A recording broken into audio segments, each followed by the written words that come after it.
আসসালামু আলাইকুম। চলুন কি রাঁধবো আজ আপনাদের সাথে লাচ্ছা সেমাই কীভাবে ঝরঝরে করে রান্না করা হয় তা শেয়ার করি। আমি যেভাবে রান্না করি আর কি।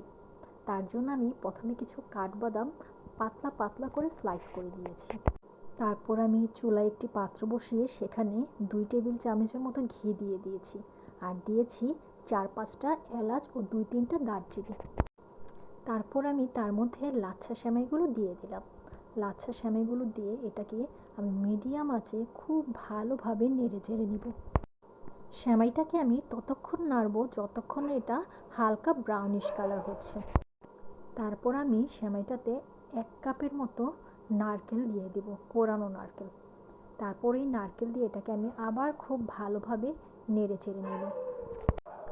এটাকে আমি আরও 5 মিনিটের মতো নেড়ে তারপর আমি এর মধ্যে প্রায় 6 টেবিল চামচের মতো চিনি দিয়ে দিলাম এবং সামান্য লবণ দিয়ে দিলাম টেস্টটা ইনহ্যান্স করার জন্য। তারপর এটাকে আমি আবার নেড়ে চেড়ে নিব।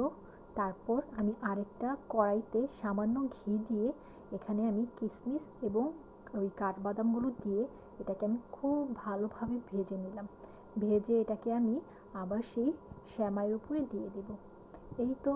তারপর আর কোনো কাজ নেই। তারপর শুধুমাত্র কাজ এটাকে একদম মিডিয়াম আছে এটাকে জাস্ট ভাজা। এটাকে ঠিক ততক্ষণ পর্যন্ত ভাজতে হবে যতক্ষণ না এটা একদম মুচমুচে মরমরে হচ্ছে। এটাকে আপনি ভাজা শেষ হলে আপনি টেস্ট করে দেখবেন, যদি মনে হয় যে চিনি ঠিক আছে আর এটা একদম মচমচে হয়েছে, ব্যাস এটা রেডি। ঠিক তেমনি আমি একদম এটাকে ব্রাউন কালার হওয়া পর্যন্ত, মচমচে হওয়ার পর্যন্ত ভেজেছি। তারপরে এই তো নামিয়ে ফেললাম। নামিয়ে উপরে সামান্য কাঠবাদাম দিয়ে এটাকে আমি খুব ভালোভাবে পরিবেশন করলাম। এটাকে কিন্তু আপনারা বাসায়ও 1 সপ্তাহ বেশি নিচে রেখেই খেতে পারেন, যে কোনো সময় ডেজার্ট হিসেবে। তো আজ এই পর্যন্তই।